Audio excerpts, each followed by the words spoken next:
Hello दोस्तों, भाग 2 दोस्ती का आगाज। नीरज की ज़िंदगी पहले की तरह ही चल रही थी, लेकिन अब कुछ बदल गया था।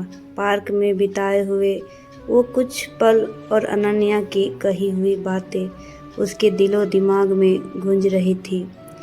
उसकी डायरी के पन्ने भरने लगे थे, लेकिन इन पन्नों में अब एक नई ऊर्जा थी।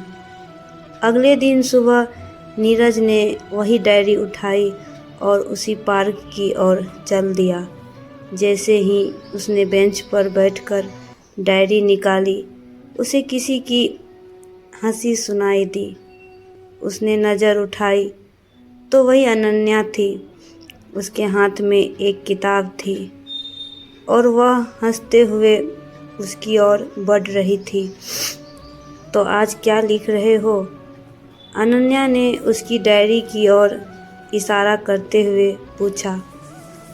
नीरज थोड़ा मुस्कुराया, कुछ नहीं, बस सोच रहा था कि आपको फिर से कहाँ मिलेंगे।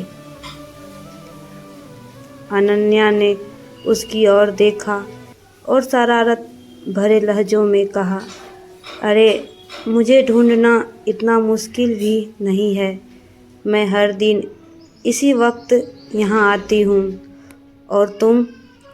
मैं अब शायद हर दिन यहाँ आऊँगा, नीरज ने हल्की मुस्कान के साथ कहा।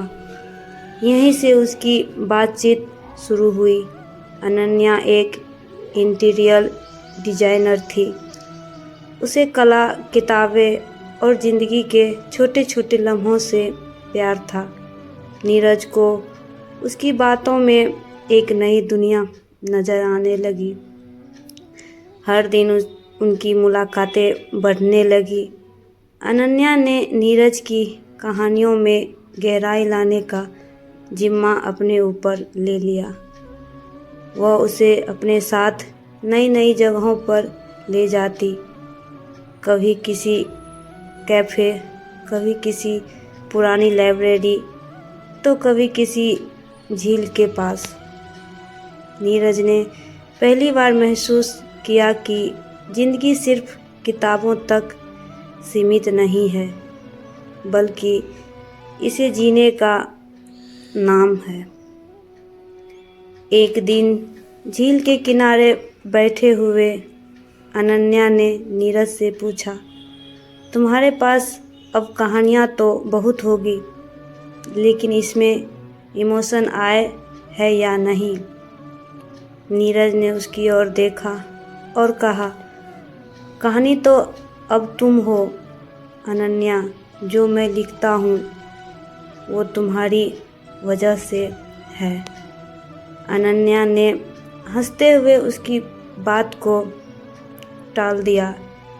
ये मत भूलो कि मैं सिर्फ तुम्हारी कहानियों की मदद कर रही हूँ, असली काम तुम्हारा है। वक्त के साथ उनकी दोस्ती गहरी होती गई। नीरज की कहानियाँ अब बेहतर होने लगी थी। अनन्या उसकी प्रेरणा बन चुकी थी, लेकिन नीरज के दिल में अब एक सवाल भी था, क्या यह सिर्फ दोस्ती है या उससे कुछ ज़्यादा?